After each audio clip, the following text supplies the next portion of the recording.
Eating disorders in the gym, how do they go together in a healthy way? Let me tell you. But first, I want to start with telling you a little bit about myself. So my name is Sarah, and for those of you who don't know, I am currently in recovery from an eating disorder.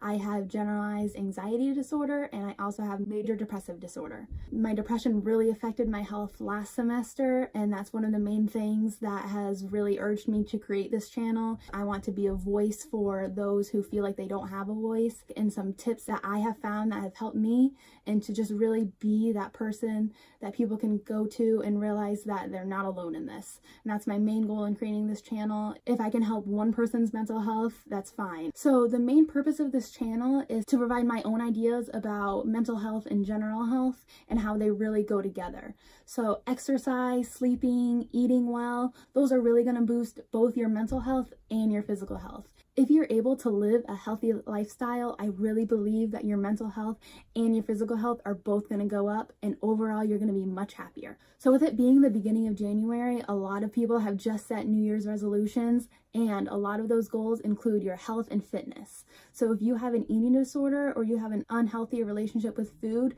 those goals can be a little bit tricky. So I have 5 tips today that are going to help you to reach your fitness goals. So my first one is to set goals that are not weight specific. So by focusing on the scale is not going to do anything for your relationship with food, and it's actually likely to hurt it even more. Hi, Zos. Hi. This is my kitty Zoe. Hi, babies. We're reaching those fitness goals together. Yeah. She's a good girl. Thanks for giving her advice. Oh, so setting goals that are not weight specific. So instead you can set goals like running a specific distance, or just getting your mile time down, or even just perfecting that form on some kind of weightlifting machine. Whatever you want it to be. Sorry.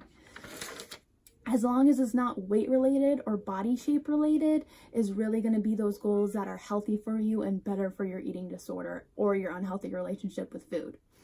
My second tip is to celebrate the small victories. So you're not going to be able to reach your goal overnight, and that's fine. But a way that we can help, hi, but something that we can do is to celebrate your small victories along the way to help you achieve your goal. My goal this year is to be able to run a 10K, and at the beginning of the year, I'll be able to run a mile. So when I was able to run 2 miles, I was able to celebrate that. For me, I celebrate by telling people. So I came home from the gym and I told all my roommates about it, and I was able to celebrate that with them. By doing that, I was able to get it into my head that I had done a positive thing, and it was able to push me further and wanting me to reach more of those small goals. So the small goals are really need to be celebrated just as much as the big goals. My third tip is to accept your setbacks. So setbacks are a part of life. They're going to happen no matter what your goal is, but setbacks aren't going to make it so you can never reach your goal. So if you had planned on going for a hike one day and it's raining out, it's not the end of the world. By not being able to go on that hike that one day, it's not going to make it so you can't go on a hike another day. If you catastrophize something like that, it's going to make it seem worse. It's going to make your motivation a lot lower. So if you take that one day where you weren't able to be active, you may say, I wasn't active today. What's the point of being active tomorrow? By not catastrophizing those, it's really going to not push you back as much as you may think it will, and you're going to be more likely to be able to push forward after those setbacks. So tip number 4 is also one of those really important ones. Tip number 4 is to make these goals for your health.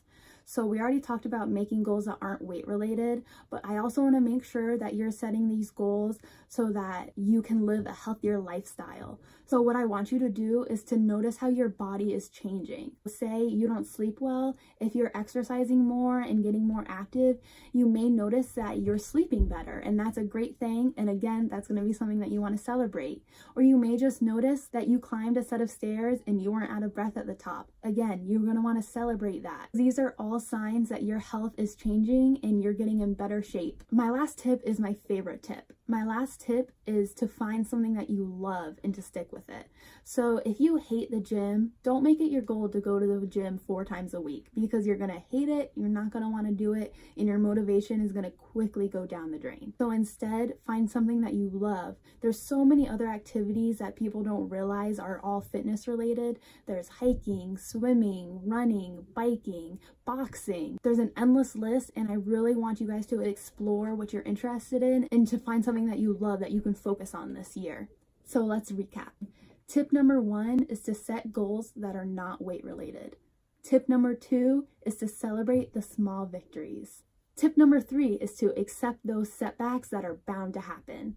Tip number 4 is to do it for your health and nothing else.